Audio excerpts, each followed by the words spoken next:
Welcome to the Spearo Hangout, where we talk all things spearfishing, freediving and foraging. We're three guys from Devon in the UK who are excited to share some of the learnings from our spearfishing journey with you over the coming episodes. We bring in some special guests along the way to help spread some in-depth Spearo knowledge from some of the most experienced people in the scene. Hey lads, how's it going? Hey buddy, how are you? Hey guys. Yeah, good. So, not much has been going on. Me and Anthony have got some Santa-looking beards going on because we haven't been diving for ages, have we? No, it's a sad time. There's something about this weather. It's like if it's not raining and making everything murky, it's windy and bloody horrible. Yeah, it's been bad, hasn't it? When was the last time you guys went in? Like a month ago? Oh, ages, yeah. Man. Just by the cob, wasn't it? Yeah, mine was with you in the boat on that Friday after Scotland. Wow, that is a long time ago, yeah. I reckon we got to follow Joe PK, man, because he seems to be the only one who finds some fish. Yeah, he knows where he's going, doesn't he? Yeah, I messaged you guys the other night after I watched that Joe PK video. It was like, fucking right, I need to get out, that's it. And so I think we're still planning on maybe trying to get out on Friday, but Sweet. Rich, you've pussied out already, haven't you? Yeah, unfortunately, sorry, man. I just don't even know if the weather's going to hold, Ben. We'll find somewhere. I don't care. Even if I just go for a swim, to be honest, mate. I was going to say, take him to the local pool, man. He'd be all right. I was going to say, do we know anyone with a jacuzzi? Can we just get in a jacuzzi in the wetsuits? You need to find a mate with an outside pool just so you can go dive in there and practice. Yeah. If anyone's got a pool, can we use it? Do some target practice there. Yeah, man. Touch. So who have we got on today? Yeah, we got Kat from Octacle on this week. So Sweet. We're going to talk all things lube and no, not that kind of lube, wetsuit lube, and find out what's going over there in New Zealand. Amazing. Well, in a second, you'll realise that the intro sometimes is recorded after we've done the podcast, and I may have been 15 or 20 minutes late because I completely forgot what bloody day it was. So you get to listen to the podcast for only 10 minutes without me, and then I'll come back in and annoy you. But let's get Kat on. Hey, Kat, great to see you. Hey, yeah, good to see you too. Hey, nice one, Kat. How you doing? Good. Thanks for joining us. For all of our guests, I wonder if you could kick us off, tell us who you are, where it all started for you. Who am I? I'm a Kiwi chick. Yeah, you could tell. So here in the bottom of the world, New Zealand, and I live in Wellington, and I've been I actually grew up moving around a lot. Born overseas and moved every 3 or 4 years around the world doing things, and cool. Being dragged around basically by my parents. And then moved to New Zealand when I was about 14. Been here ever since. So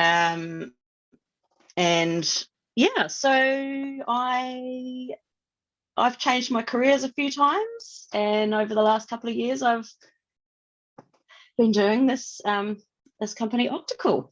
Developed seaweed-based lubricant for wetsuits. That's awesome. So I presume you started spearfishing before then, right? I did, yeah. So I've always grown up around the water, and I've surfed and snorkeled a lot as a kid, and we used to get chucked in the big waves in Australia, and I probably surfed better back then, to be honest, when I was 8 years old than I do now. But I used to just hop in the water and just grab a few power, get some mussels, things like that. So I was just more of a gatherer, not the spearfishing. But over the last couple of years, I got more into it here in Wellington, and realised that it was probably a good idea to get a decent wetsuit because I was freezing. I had no gloves, no socks, no hood, and didn't really know what I was doing. So I thought, well, I'll go and get myself a new wetsuit, and then discovered, about the soaps and stuff. Mm-hmm. But it wasn't until about a year after that I actually got a spear gun, which was a bit of a funny story, actually. Go on. Where to start? So there's this competition called the Sound Summer Slam, which I kind of got involved a bit with Octacle, because I was sponsoring some prizes for the competition. And, at that stage I wasn't spearfishing. So I was like, oh yeah, I'll just, support it. It's a really good cause. And I love the idea of it and all this kind of thing, right? Put brand out there, and I messaged my cousin. So my cousin Jess is, she's very, very out there, does lots of, extreme sports kind of stuff, She's always done spearfishing. So I was like, hey, Jess, can I sponsor you and maybe a couple of your mates to go into this competition? And she was like, yeah, but you're going to come with me. Like, we're going to do it together. And I was like, oh, I've never shot a spear gun in my life. Like, no. And she's like, oh, we'll be right. Sweet as, just go and get one. So I did. And the rest is history. So the first time ever shooting a spear gun was in the competition. Yeah, except that the competition got cancelled because of COVID. No. I've had a couple of years practice now. We've spoken before about this, and what was the name of your group for the competition? The Octopussies. I thought that was great. Love it. Yeah, we had I was really keen to do an all girls boat, all women, all girls, whatever, girls, ladies, however you like to call them. And because there's not many women involved in spearfishing competitions, especially. Mm-hmm. And I mean, it's not that I'm really into the competition side, because that's not my jam generally. But it's a good way to get women involved in a fun sport, right? It doesn't have to be gung-ho all the time and biggest fish, oh my god, yeah, it's like, let's just go and have some fun and be supportive of each other in this quite male dominated sport. Yeah, definitely. So I put together, there was actually four teams of two, all women, on a boat. And we had two guys, which we all had hoodies printed, and they had boat bitches written on the back of Love it. That's awesome. Yeah. So obviously, good fun. So obviously, Octacle then, that was born from your, as you say, being in the sea, being in wetsuits, trying to find a better method than soaping up with baby shampoo. And tell us about that. What's it all about? So I was trying on this wetsuit, and they're putting foamy, soapy shampoo in there, detergent or whatever. And in New Zealand, people reach for the Morning Fresh detergent. Is that the brand, is it? Yeah. Palmolive. Dishwashing detergent, which is toxic green looking stuff, right? Grapefruit or lemon or something like that. And $3 a bottle, horrible. I put it on and I'm just like, I feel horrible. Surely everyone else does. Like, it can't just be me, right? What's wrong with me? How can this be? And then I couldn't find anything else that was neutral, even natural neutral, like either. I didn't want foam. And I think, without wanting to get into too much detail, like from a woman's perspective as well, like you don't really want to be having all that stuff swishing around in your suit for 3 or 4 hours at a time. It's going to mess with your biome quite a bit. So I started kind of asking around, really, and there's quite a few groups, on Facebook, spearfishing groups and this kind of thing, and I thought, well, I'll find out what other people use, and yeah, it uncovered quite an interesting array of habits. Go on. So people aren't just using the shampoo conditioner. There's other things as well. Can we? Yeah. Can we go Ben, before we go there, what's the worst thing you've ever used as lube to get into your wetsuit? That is. Oh no, I've always had like shampoo or conditioner or the proper stuff. Really? You're always prepared. I think so. No, but I remember my first experience. I didn't even know that lube was a thing, and I showed up at Barclay's shop having no idea like that. And Barclay runs the spearfishing store, and he was like, yeah, do you want to try this suit on? And he goes, oh, I'll just go and get some lube. I was like, what the hell is going on here? I mean, yeah, you obviously knew that this is a thing. You Ben boys in for a surprise there. The first time I met Barclay, and you never know. Barclay's going to find that funny when he listens to this one. Well, the worst thing I've used, admittedly, is I'm not proud of it, but yeah, it was actually washing up liquid and the remainder of my wife's conditioner, and sort of mix that all up together, because that was literally all I had in the house. I was like, that'll do it. And to be honest, my wetsuit was so tight at that point because I've been eating so much. I thought actually probably helped getting me in, a bit easier. But I've seen people use all sorts, to be honest. But yeah, and that whole lube thing, it comes with such a sort of it's a taboo kind of word in some ways, like people go, and they instantly think sex lube and kinky and slippery, and which I find fascinating, because we really just need to get over that and go, slippery stuff helps you get into stuff, which is literally what it does. But people get kind of funny about it, especially the blokes, I have to say. But I don't think about it now, like it's just quite a normal conversation now. But you're right, like when we first started, it was a bit of a weird thing to be talking about. And like all my friends that don't do this, and I start talking about using lube to get into this suit, they all think I'm weird. But now it's just normal, right? It's just as you say, when you talk to like guys who've been spearfishing, it's normal, isn't it? But all my family, when I talk to them about lubing up and getting my posset on and everything else, they just look at me. Yeah, right. What are you talking about? But going to possets, just to be off topic here. What do you guys call possets over there, Kat? We call them scuppers. Scuppers, yeah. We got to start calling them scuppers, man, because it sounds so much better than posset. It does, eh? Yeah, it's and then you don't get them. Sorry, how do I say this?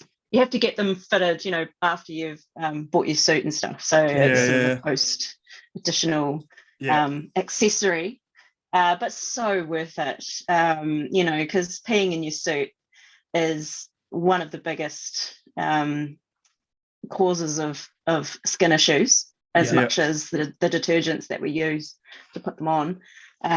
So, and also you get cold quicker. As soon as you pee in your suit, 20 minutes later, you're freezing.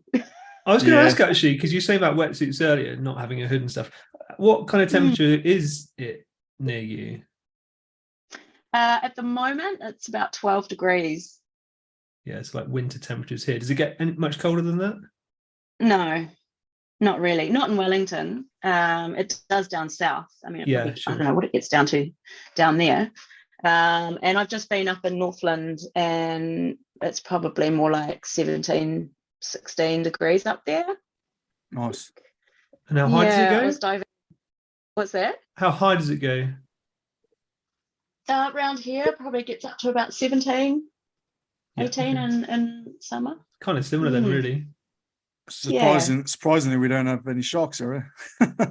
Or not great whites anyway, but we have some. But bit off topic there, but so you were saying about Octacle then, and like obviously you were reaching out and seeing what everybody was using. What was the general consensus then? Well, it was dishwashing liquid, because it's cheap, easy, and that's what everyone uses. But there's the people who have really bad skin, and they were reaching for things like aqueous cream, and and coconut oil, and all sorts of, yeah. And you think, what? Wouldn't that? How would that feel? I know. All thick and just and surely that would clog your suit, right? How would you wash your suit after using coconut oil? I don't know. So that was a bit strange, but hey, it worked for them so far, but that wasn't ideal. So and also hearing the issues that people had that they put up with. Like some people had terrible skin conditions after using detergents and things, eczema flare-ups, the pimples. Everyone knows about the pimples, right? The red spots. Yeah, I suffer really bad skin from my wetsuit in general, to be honest, never mind with all the different conditioners in it. So like what people don't actually know is that you've sent us over a whole load of Octacle and we've been using it for a while, and I gotta say, like, really helps with that. I've not had any spots since diving with Octacle. That's one really good benefit of it. But yeah, going back to like wetsuits and stuff, even just like in general, like you tend to get them, like, as you say, but with detergents and all other bits and pieces, it just wrecks your skin.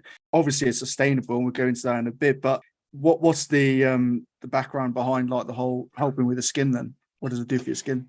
Well, basically, if you're using a detergent or even a conditioner, hair product, all these products have got a surfactant, detergent, so shampoos, dishwashing liquids, the foamy cleaning products contain surfactants, and detergent in itself is designed to get rid of the oils, to clean. And so if you've got that on your skin, you're basically screwing around with your acid mantle as well. Like the oils in your skin are being pulled out, your pH level on your skin's getting messed around with. That's what's causing issues on the skin, the pimples, the dry skin, all that kind of thing, right? Yeah. Conditioners, they're full of like oils and fragrance often, even if you don't use the fragrance stuff, but they're not designed to be on your skin for hours. You put them on your hair and you rinse them out. And again, it's messing around with that acid mantle. That's what we call it. Your skin is an organ, right? Yeah. It's the biggest organ in your body. And it's your first defense against the environment. So I wanted to make something that wasn't actually interfering with that, which Octacle is. It's a seaweed extract. It doesn't smell. Some people say, "Oh God, that must smell," but actually, it doesn't. It smells a little bit like the sea, but not strong, and it doesn't interfere at all with your skin. It's just like a little layer. If anything, it's nourishing. So it's got aloe vera in it as well, isn't it? Yeah, aloe vera, which is well known for being good for your skin, soothing, and it's awesome. Speaking of smells, no interference. Anthony's just joined us. Good evening.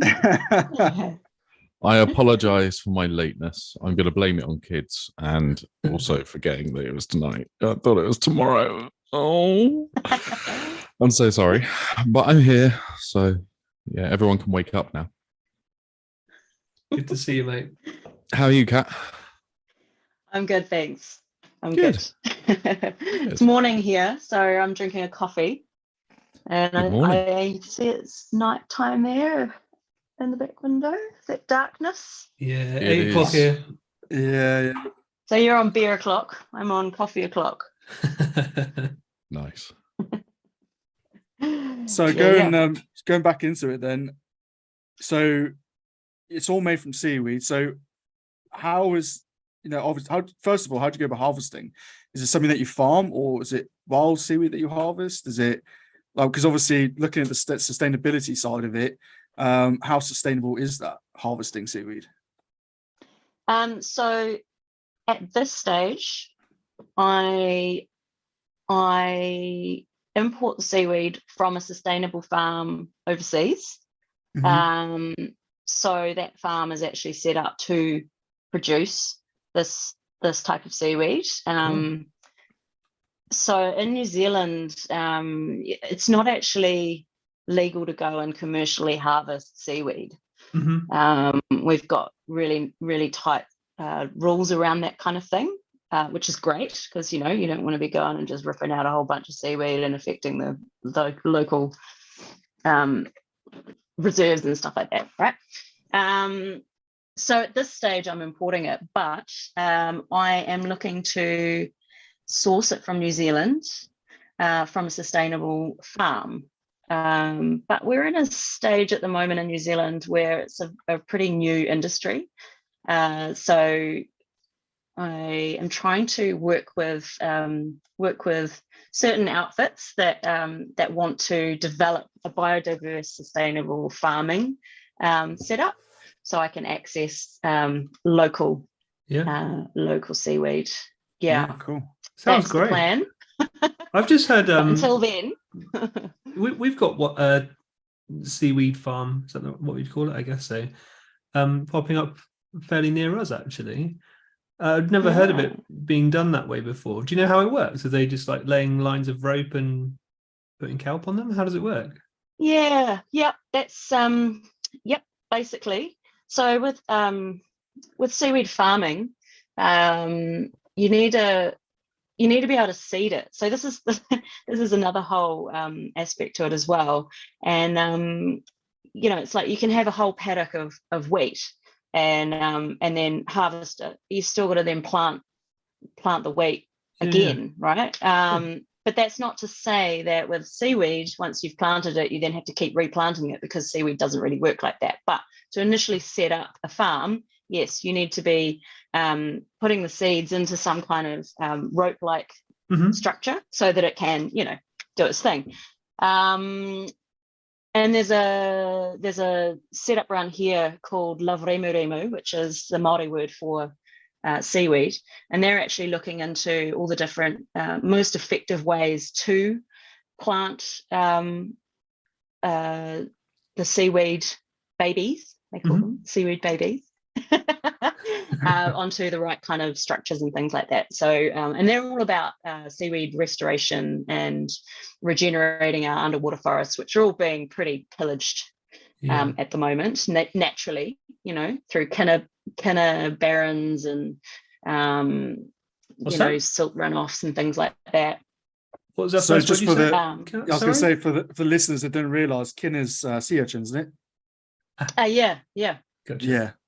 So because you guys suffer from sea urchins devastating your seaweed crops over there, don't you? We do, yeah. So you go out sometimes.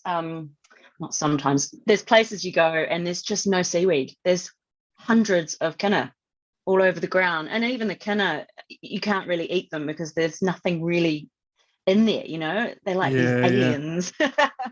I mean, I'm not going to be all down on the kinna. It's not their fault, but they eat the kelp, the anchors, the roots. They're not really roots, they're just anchoring onto the rocks, but so they eat that, and then bam, there's no seaweed.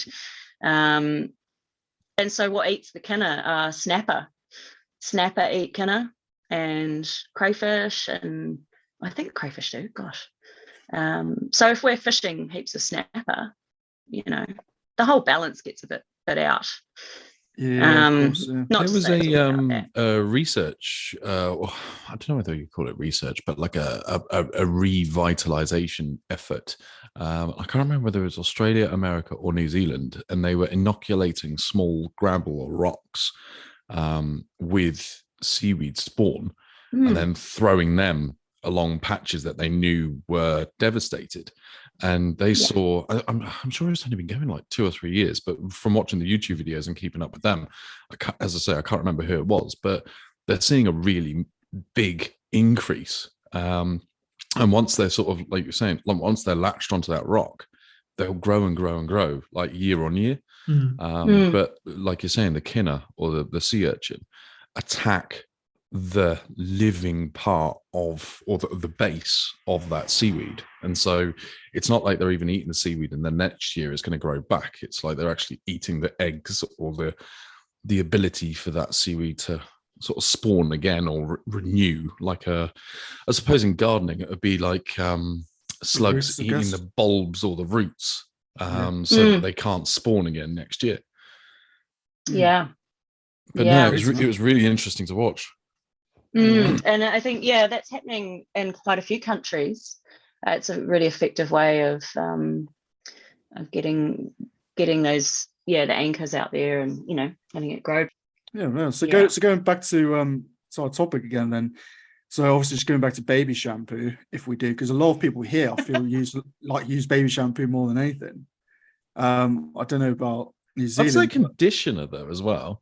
Oh, I say more baby shampoo. But anyway, I don't know anyone that uses baby shampoo. I've always used conditioner. Really? Yeah. I don't know whether what you used before, Rich or Ben. I think Ben, you're a conditioner. Baby shampoo, yeah. Fragrance free. So even if you're putting like baby shampoo on and going in the sea, that's still obviously essentially like polluting like local rock pools and stuff, right? Are still putting chemicals in the seas that shouldn't be there. Yeah. And so obviously using Octacle is obviously a way of eliminating that, plus the whole like sustainability thing and looking after your skin. Yeah, it's cool. Yeah, I mean, I don't know if you've been on a boat with 5 or 6 people putting their wetsuits on with shampoo or conditioner or anything like that, but you get a pretty gross lick of either oils or foam happening around the boat. And I mean, it might be a small amount when you look at it, but it all adds up, right? I mean, my theory is we've all got to make a bit of a change somehow to make a difference, right? And if you can make a little change, everyone makes a little change, eventually we start, it's that old mantra, isn't it? We all need to do our bit. Yeah, definitely. And on the environmental front, obviously being in New Zealand, one of the things that sort of you got to think about is the shipping the product sort of worldwide and the environmental impact that could have. Has Octacle got any sort of plans in the future to have the manufacturer more country based, to try and remove that use of like the kerosene and obviously the jet fuel? That would be an amazing, that would be great. And using local seaweeds and especially byproducts. I'm really interested in finding ways to use byproducts in this kind of thing. So yeah, absolutely.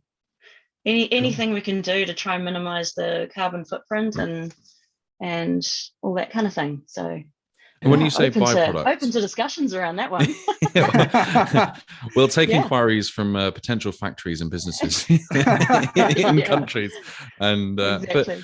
But when you say byproduct, obviously, I don't know what the manufacturing process is. I don't know whether you guys discussed that earlier on and how you sort of turn the seaweed into the lube. But the byproduct after you've finished getting what you need out of it, is there anything left? Well, it would be the fibrous. Well, it's not that fibrous, but the meat of the seaweed, I guess. I suppose you can just then sell that to vegans. I'm so getting slaughtered for that. Incoming messages. But is there anything you can do with that fiber? Can you turn it into, like, in this day and age, Christ, they'd probably turn it into fabric. Chuck it in the garden. It's brilliant. In the garden. Oh, really? Cool. Yeah, mulch. It's a really good soil conditioner. Nice. If nothing else. I mean, there's all sorts you could probably do with it that are more innovative, but actually at the end of the day, any kind of product like that, you just whack it in the garden. Nice. I reckon. Remember that podcast that we did with Tony and Matt down in Cornwall? In the pub. Yeah, the pub. Yeah. So Kat messaged me after that, giving me a whole lot of grief because of our wetsuit care section that we put in there. Oh no! Oh my goodness. So we're gonna ask Kat herself. What is the best way to take care of a wetsuit, Kat? Oh my gosh. I was listening to that while I was cooking in the kitchen and I just stopped. I was like, oh, you can't be serious. First of all, which one of you is it that your wife cleans your wetsuit? Oh, that's Anthony. Oh my gosh. I'm sorry. If anybody's going to give wetsuit care, the best tip would be get your missus to do it. Because then it's not my problem. Have you got a scupper? A set? No. Or are you giving no. He's the only one who hasn't. Honestly, I give it. It's all the locked-in flavour. I think it gives her a challenge. I know that in a couple of days, because it normally hangs up on the shower glass door, and if I go in the toilet a couple of days later and it's not smelling quite right in there, I know she hasn't done it properly. This is why we get so many messages. Well, I get so many messages. No, she's an absolute star. And I hope you're bringing home some good fish to eat then. Absolutely, and freezer's full. That's the problem. It's not. But sorry, as Richard was saying, getting back onto actual advice for wetsuit care.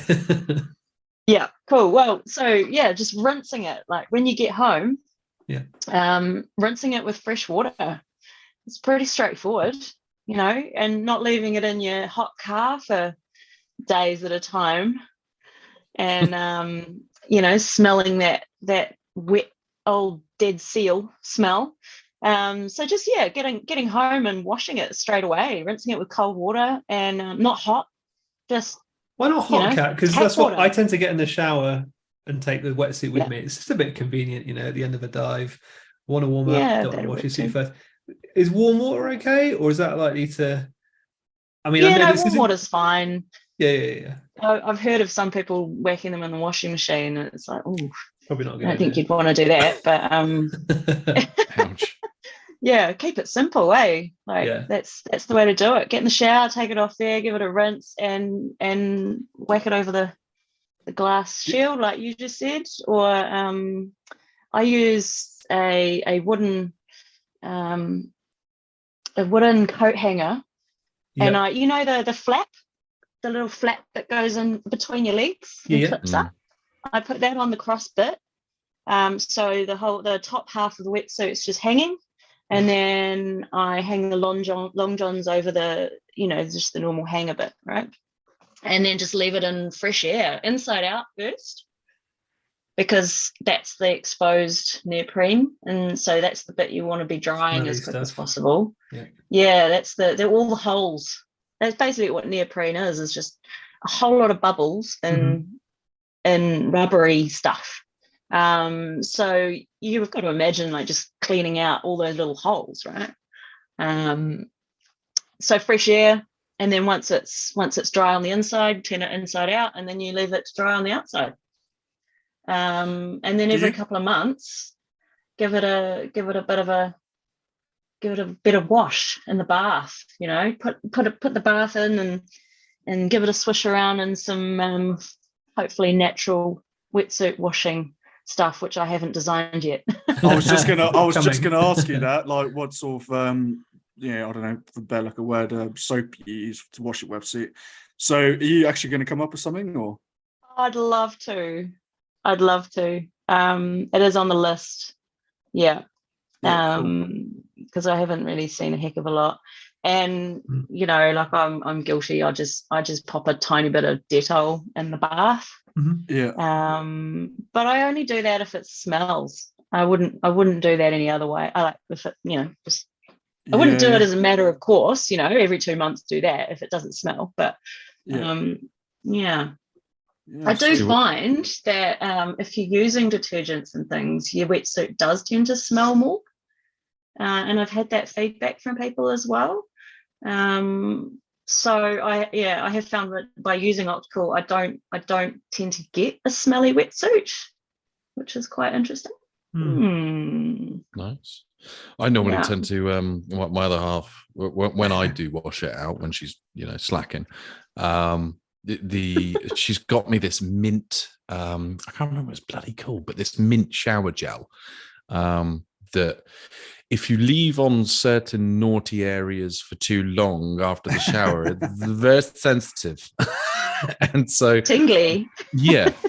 But the mint seems to, I don't know, just work really, really well to combat any smell, like whatsoever. And so I just use one of those shower scrunchies, stick it up and hold it up against the wall of the shower, the tiles, give it a scrub, turn it around, give it a scrub, and then rinse it down, throw it over the glass, and then, it's all ready to go and it doesn't smell. But that mint just seems to... How your wetsuit hasn't fallen apart yet, I just don't know. I know. And considering you were saying that your wetsuit fell apart like really quick, and it's the same wetsuit, but I've had mine a full year and it's got a couple of holes in it, but only because I'm an idiot. Oh, I don't know. Oh, that's interesting. What are you doing to your wetsuit that's falling apart so quick? I guess it's just the overstretching. I need to lose a couple of pounds there. No, I think it's Hayley not pulling her weight. Oh mate, she's gonna. Hi Hayley. She's gonna crucify you now. Yep. But what's she gonna wash your wetsuit with? Huh? Chili oil. Put a bit of deep heat in that scupper. When you were talking about not leaving it in the back of the car, there's a specific message that I want to leave just for one person, and that's Tom Hart.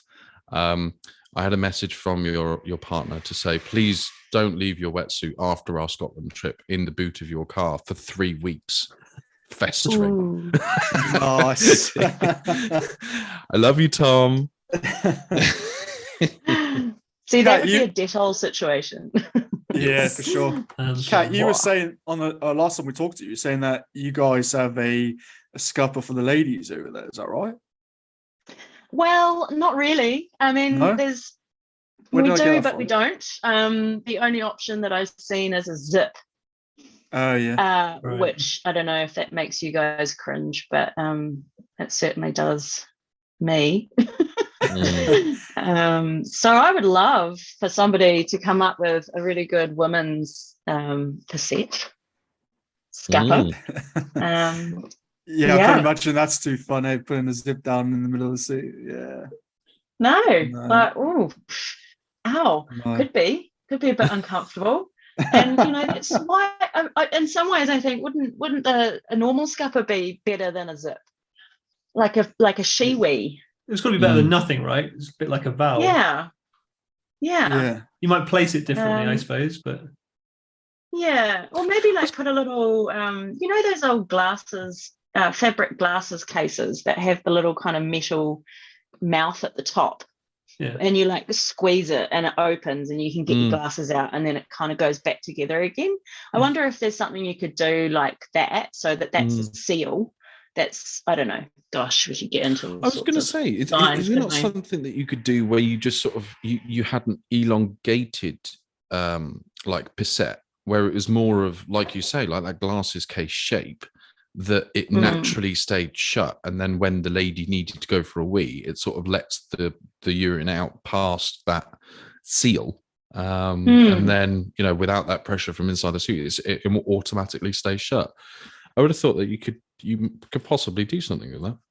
I'm going to have to get myself a vagina to try it. Well, yeah, or a team of ladies to all that probably experiment with, right? I don't know if I can get a vagina on the NHS. No, you probably can in this day and age. Oh God, there's more messages. I'm editing that out. Oh, for fuck's sake! I can't help myself. So what's next for Octacle then? What do you think? Because obviously you've branched out to UK. You stocked over here.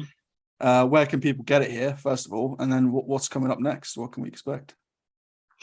So in the UK, it's available at Spearfishing UK, and I think they do shipping as well, don't they? So you can buy it online through them, probably. Yeah. So that would be the easiest way for you guys in the UK to get it. It's also available in Norway. I can't really say it. Havkajin. Anyway, it's on my website. It's a dive store, and every time I look at it, my brain goes a bit dyslexic, because it's Norwegian. So yeah, it's available in Norway, and it's also available in Australia. It's about to be available at Adreno. Oh, so nice. that's Nice that's that should be available next week. I've just sent them their first order, so that's exciting. Nice. Yeah, and I've also got a guy in Lithuania who's going to be distributing it too. So yeah, just trying to get a little spidey web out there of Octacle, so it's available everywhere. Anything coming to the States soon, or we've got quite a few listeners? Yeah, we've got quite a few listeners over in the States. So I was wondering if you're going to the States. I would love to get it into the States. So I guess here's the pitch. If anybody is interested in stocking Octacle, or wants their local store to stock Octacle, let me know. Nice. And we can arrange something. Yeah. So it's all like, cool. Like I was saying earlier, I can't do it all at once. I can only, it's just me, but launched last year. So I am slowly getting there, getting the lube to the world. Yeah. Oh, it's pretty amazing for in a year to get into 5 different countries. Well done, Kat. Must be doing something right. Are you working with anybody else, or is it literally just yourself? It's just me. Yeah. Oh, well, and a very supportive bunch of family and friends as well. We can't do it all without them. So yeah. But amazing. Next thing is that whole sourcing the seaweed locally. Like you said, Anthony, I think that's a great idea. But I mean, specifically for New Zealand, for me, and then looking into the different countries and what they can do there. And I've also got some ideas around a different kind of lube in the future. So that'll be my next little project. That'll be coming into the other podcast that we're going to start, which is actually just the appreciation for Richard's beard.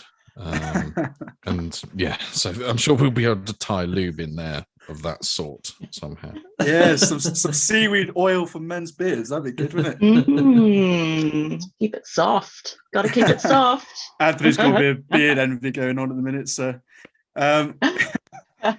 that's really cool. So we got a few quick fire questions we're going to chuck at you, and we'll take a turn throwing them at you. I'll take the first one. What's the one piece of spearfishing equipment you couldn't live without? Oh, there's so many. And you can't say a boat, by the way. I can't say what? You can't say a boat. Boat. Do you know what? I actually love shore diving.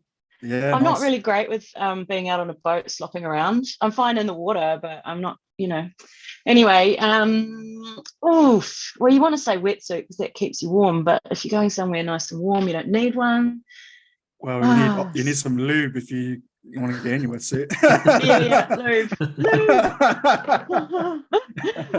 Probably my weight belt, actually. Like, I know that sounds a bit silly, but I used to have real problems with my weight belt.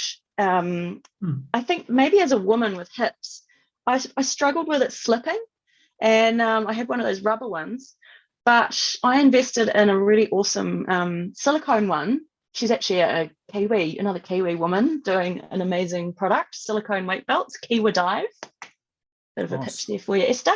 But it's great because it's sort of a bit more stretchy, and it stays put. So I love it. Highly recommend silicone weight belts. Cool. As opposed to choose one piece of equipment. So yeah, there we go. Awesome. Perfect. Next one is if money was no object, what would you like to buy for spearfishing other than a weight belt and a boat? Yeah. Can I just upgrade everything that I own? That's what we all do in the winter. Gear. You must browse, your spearfishing store website and think, that's what I'm saving up for one day. Some really good fins. I've still got my old plastic fins, so I'd really like some carbon fiber or fiberglass fins. Composites, yeah, cool. Composites. I'd love them. Yeah. The difference between plastics and carbons. I started on plastics and probably only did about 3 dives on them before I got carbons. And even 3 dives to go to carbons, the difference was just Oh, really? Oh, insane. They're excuse me. They're different to fin with on the surface, because they kind of ride the surface, and that's top water surface tension. But once you're doing your duck dive and you're on the bottom, they're effortless, and give you considerably more power. So yeah, definitely worth investing. Well, there we go. That's what I would get. That's gone straight to the top of my list. Nice. And so with your new carbon fins, what's your dream spearfishing destination? I mean, you live in a bloody gorgeous part of the world anyway, but where do you want to go if anywhere is a place? Recently I saw some dive footage over in West Papua New Guinea in Indonesia, and I thought, oh my God, I would just love to go there. I mean, it's a reserve though, so you can't actually shoot anything, but amazing. It looks just magical, like something off, Avatar or movies, or I don't know, like I can't comprehend how beautiful it would be. Crystal clear, gin-like water. And not too, so I don't know if you've ever dived in very spiky, corally kind of, Fiji, right? It's a lot of coral. And then coming back here to Wellington and diving, it's all kelp and seaweed and like very foresty in comparison. And I love that. I did love, diving in coral and clear water and stuff, but actually I really love seaweed. I love that, the verdant kind of greenery and the movement. So I don't know. There we go. West Papua. That's my answer. Yeah, nice. And we've had a couple of conversations around this, and obviously mostly terminology, I guess. But what's the difference between, like, what do you think about spearing in the UK and over in Kiwi? Is it just that you guys use a lot of different terminology? It sounds like the hunting styles are very similar. Yeah, it does. I get when I first started listening to your podcast, like, oh wow, it's quite, the vocab is all quite different, and the culture around it, Yeah. Here, I mean, it's quite. Someone said to me the other day that we're one of the he worked for a wetsuit company, and he said that New Zealand are the biggest users of wetsuits in the world. And I thought, oh, that's a bit weird, because we're a pretty small country, but I think we've always been very water sportsy, people. But here it's a very developed a sport, I suppose. Gung ho, it's very male dominated, but there's a lot more women coming up, and more prolific. It's a much more balanced sport here now in that respect. But it's much more developed over there, isn't it? Because even like I saw on your Instagram, for like competitions, you guys have boats as prizes. Hey. What? Yeah. Spot prize even. Ooh. Wow. Yeah. So that's on SummerSlam again, right? And there's heaps of sponsors, big sponsors, massive prizes, and all profits are going to a charity, I Am Hope, which is a awareness for mental health for youth. So lots of school education, things like that around mental health. But yeah, it's a huge industry here, and it can get like very, I shot a really big fish, and it was it gets very like rah, yahoo, woohoo, and great, cool.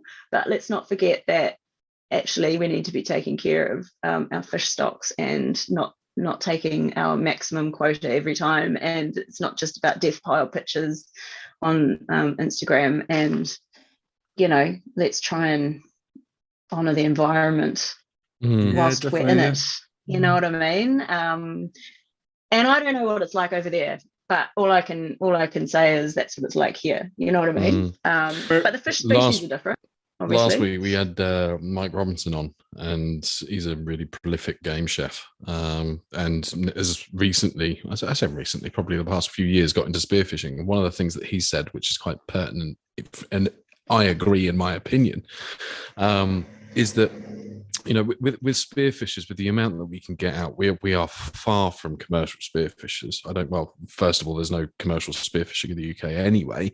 But if you were to tot up all of the fish that, say, for example, me, Ben, and Rich caught, and we're, you know, amazing spearfishers, obviously, said like no one ever. But, you know, if you actually added up all of the fish that were caught by all of the spearfishers in the country throughout the entire year, it would probably only be a percentage of what the commercial boys take into the likes of Brixham Harbour in a day. And it's absolutely, I completely disagree with shooting fish only for the sport. And in some of the competitions that we've seen, where, you know, it's more a fact that people go to these competitions, shoot the fish, and then they're staying overnight for the weekend, so they've got no facilities to be able to take the fish home. But for people that just sort of shoot for the thrill of the kill, I disagree with. But I don't know what it's out. Can you commercial spearfish out in New Zealand? Yeah, they do. There's some butterfish commercial spearfishermen. There's not many, and I think it's a great way to bring fish to the people. Like you just said, you know, it's targeted. You're not getting bycatch. You're not damaging anything, and yeah, that's the way to go for sure. You have actually got a couple of Spearo. Have you not got any Spearo commercial over in UK? No, you're not allowed to sell commercial spear caught fish commercially. I think Kat's referring to green straight scallops, that he dives for scallops. Yeah, he dives. So there's diver, I think, not a Spearo. and I'm pretty sure he's the only one in the country, if I'm wrong, or at least in the south, that's got a commercial license for shellfish. Yeah, I think you might be right. Yeah. Go and check him out, everyone. Yeah. Follow him for all of his spots. But Kat, before we do close, at some point, I've been to New Zealand a few years ago. I'd love to come back sometime. Previously, I only just started spearfishing, but it'd be quite cool to go spearfishing there. What kind of species, you know, like top 3, might I expect to find on my first New Zealand adventure? Depends where you go. Yeah. Here in Wellington, if you're out shore diving, you'll probably most likely see butterfish, which is also called greenbone. I don't know if you've heard of those before. Greenbone, it's called greenbone because they actually have green bones. It's quite trippy when you imaginative. Them. Yeah. So that's probably the first fish you would see. Yeah. Pretty tasty though. Milky. Yeah, people love it. It's not my cup of tea. Yeah. It's a vegetarian fish. It's quite light in texture. It's a little bit, I don't want to say it's like crayfish, but it's really light. And I personally prefer a more meaty fish, like moki. Sometimes it's referred to as chicken of the sea because it's a little bit more, it's got more texture to it. Yeah. So yeah, probably fish, moki, and teriyaki if you're just shore diving. But you know, there's also the kingfish. And then you can, if you go further up north especially, you can start getting into the pelagics. And yeah, you'd be wanting some extra floats for that. That's cool. Maybe a reel. Yeah. You'd have a fight on couple your of hands. floats and a reels. Yeah. You'd probably want those carbon fiber fins for the battle. Yeah. A 50 horsepower boat. Yeah, definitely. Yeah, but we don't really eat wrasse here, which is something I noticed you guys talked about. Boo! Neither most of us here, to be honest. You're all wrong. They're the thing like is, puppy dogs, I reckon. They just sort of follow you around and nibble at you. Yeah, but that's their stupid problem. They taste really good. No, I'm going to have some next year, Anthony, and you're going to show me how to cook it properly, because the one I took this year just wasn't that great, to be honest. Ras is really nice, and the good thing with Ras is you only take one every now and then. I only take one every now and then because it's kind of just another species to try. So it's it's different. Yeah. At the moment, I think recently, I'm sick to death of pollock. Like, I've had enough of pollock. I don't think I want to eat another pollock in my life, but I haven't had Ras for ages. And a really good ceviche. But yeah, no, they're cute and they're big rubbery lips. I've heard that they're good to well, the best way to eat them here anyway, if they're similar in texture, is to salt them and almost like dry them a bit, and it adds to the texture because they're quite spongy, aren't they? And they're meat. Yeah. A lot of people recently, and again, Mike Richardson was saying about it last week, is a big thing that's starting to happen is people dry aging fish. Dry aging. Yeah. And it's like something that you think, well, shit, if I'm leaving a fish out, it's going to, like, if it's not in the fridge, what the hell? It's going to go wrong. But that's one thing I do need to do. And dry aging Ras, definitely got to try that at some point. Yeah. Like prosciutto. Fish prosciutto. Nice. Fish bacon. Yeah, Ras bacon. No, thank you. Who knows? Maybe. Well, yeah, that's awesome. Kat, I can vouch. I've been using Octacle for ages, and it's really good stuff. It's really helped my skin, and I really like it a lot. So, any of our listeners, I do recommend you try it for sure. But if people want to reach out and find out some information and stuff, what's your website? Where can they find you? So you can come to octacle.co.nz. Info at octacle.co.nz. It's my email. Definitely reach out. Pretty active on Instagram. My handle's _octacle_.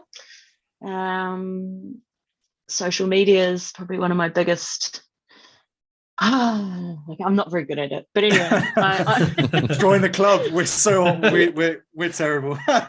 Oh man, oh god. So by all means, I'd love to hear from you, and if you want your local dive store to stock Octacle, get them to get in touch with me. Anyone in the US, if you want over there, get in touch with Kat.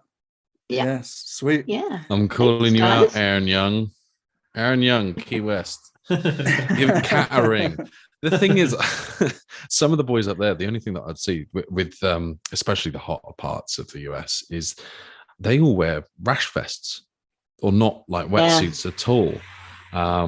But that's when then maybe, your other skincare products could get in. And then your new type of lube, they still need kind of lube up there. So it's a bigger market, eh? It's a bigger market. A very different market too. Yeah. I don't think it'll be called Octacle, put it that way. Or a powder.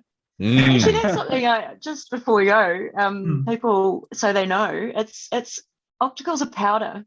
It's concentrated powder, and you add it to water and shake it. So you can make it as thick as you want. Because that's something I get feedback on. I didn't realize it was a powder. It goes a long way. And you can mix up as much as you want, however you like it. What's the recommended dose, Kat? Actually, that's a interesting question. So it comes in like how big are tubs? How much do you normally use for like a litre bottle or something? So the tin that you buy in is a 70-gram tin, and that can make up to 14 litres of lube. And the instructions are an average of all the feedback that I got on how people like their lube. So by all means, make it how you like, but 2 teaspoons into 1 litre of water, not hot water, just cold water, and shake it hard.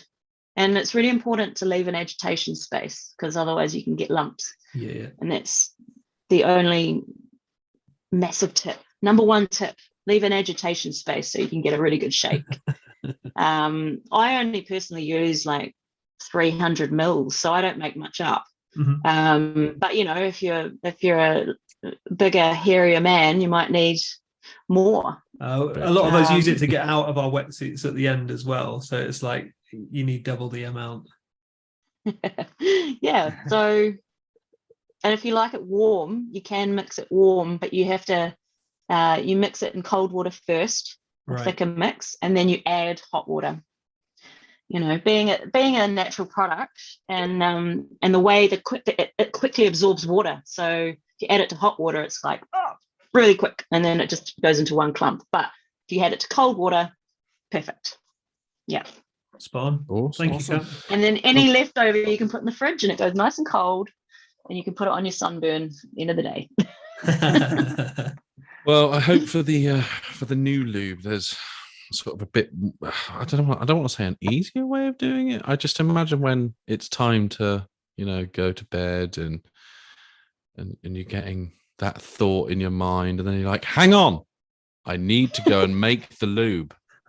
Shake, shake, shake. Yeah. That's why you got anyway. But that's why we have two hands, because you can shake with. But no, sorry. Yep. Anyway, I think that's a good place to leave it. Kat, thank you so much for coming on. No, my pleasure. Thank you. Nice to meet you guys. Yeah, lovely to meet you, awesome, Kat. Thank you very much. And good luck with the business. And we look forward to speaking to you and maybe getting out to you at some point. Yeah, great. All right. Cheers, Kat. See you guys. See you later. Cheers. Bye. Have a lovely day. Cool. Yo, that was a good episode there. Awesome. Yeah, it's great what she's done in a year as well, isn't it? For anybody that's thinking about making this hobby a bit of a business, what a great example. She's certainly leading on the eco front, and doing bloody well out there, I hear. So no, it's I've tried to try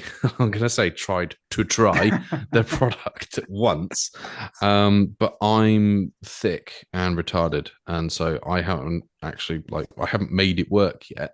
But Rich, you've got some for me, right? Yeah. So Kat sent us over, like I said in the episode, Kat sent us over a whole load, and we haven't had time me up yet, have we, since I got the package? So No. you haven't had yours yet, but. And as you just say, you're that thick that you literally mixed it wrong anyway. The first batch. As it tends to go with Anthony, he doesn't read the instructions first. I read the instructions and then put the water on the floor, but then But yeah, I've been using it for a while, man. To be fair, I swear by it. It's great. Really like it. No, I'm looking forward to it. It's eco product. I think if she can get the production more like country based to cut out that even more of the eco friendly side, get rid of that plain journey. But she only does one big shipping over to Spearfishing UK, so it's still much better for the environment than your conditioners and shampoos and I mean for me it's like all right, the environment matters definitely, but the main reason I love Octacle is because I suffer from really bad skin when I go diving and have all sorts of conditions and stuff in my wetsuit. Yeah. So with Octacle, that's stopped pretty much 99% of that, and that's cool. Yeah, that for me is the biggest reason why I love it. Yeah, and it sounds like it stops it from smelling so much as well. Kat was saying that 100%. That is, 100%. That's true. Yeah, it's you tend to get that. Well, everyone knows, I don't have to explain it, but it's that real weird smell after, even if you do have a scupper. Yeah.